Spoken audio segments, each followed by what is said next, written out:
We're chatting to Greg Ennion about his runners at Hollywood Bets Kenilworth on Sunday the 3rd of March. Greg, thanks ever so much for joining us. Busy day for you on Sunday. You're sending out 6 runners, starting in race 1 with the 1200 metre maiden juvenile plate for fillies. You're saddling Dixie Land Band, 2-year-old United States filly. She's had one start. You're sending her out with Ray Danielson on board on Sunday. She's got the 4 draw. She debuted back on the 6th of February over 1200 metres, was a little bit green. Has she come on since then? She ran a cracking race when you consider that she ran 7 behind 2 top-class fillies.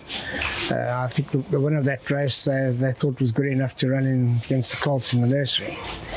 Now she's a lovely filly, and she's come on from the run. That was actually her first stint on the grass since the ready to run sale.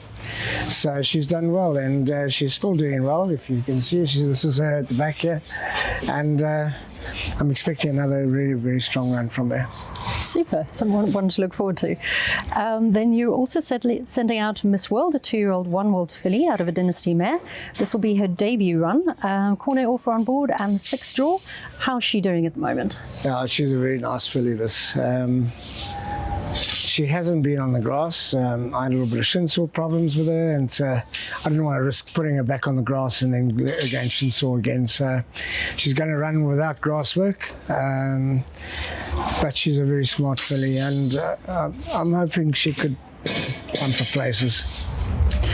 Race 7 is the 1400 metre country championship class 5 for fillies and mares. You're saddling Flight Rio, 6-year-old Pomodoro May.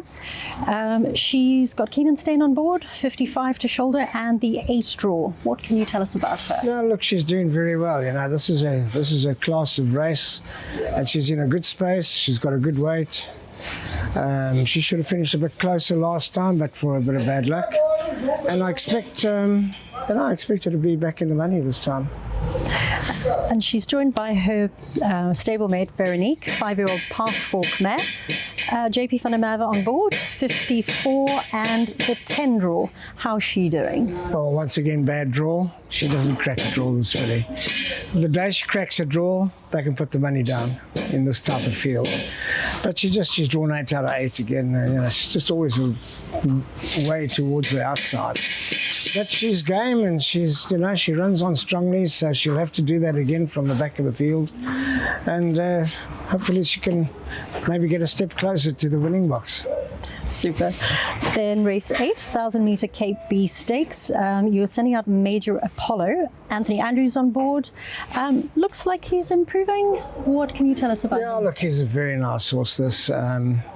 You know, he's got a few niggles, and so, you know, his last time on the grass was his last run. And before that, he hadn't been on the grass since his previous run.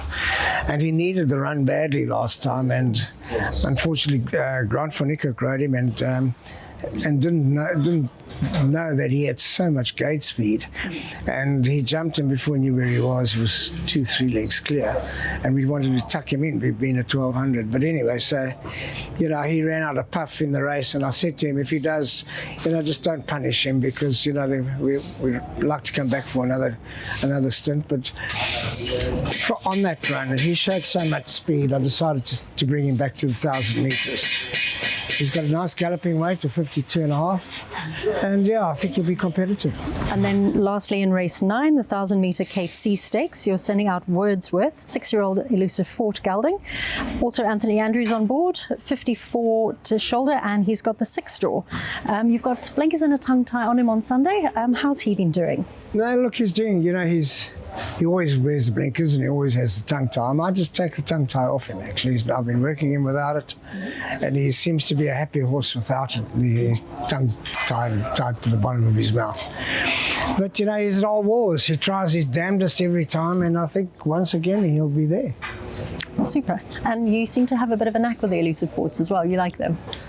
Yeah, well, I bought another 2 at the sale last Sunday. So yeah, I love them. They're honest horses. They're tough horses as well, and they got to be tough to be with me. So, no, only kidding. No, but I like them. I think they're very honest workmen who like horses, and I've done well with them. So I'll stick with what I know.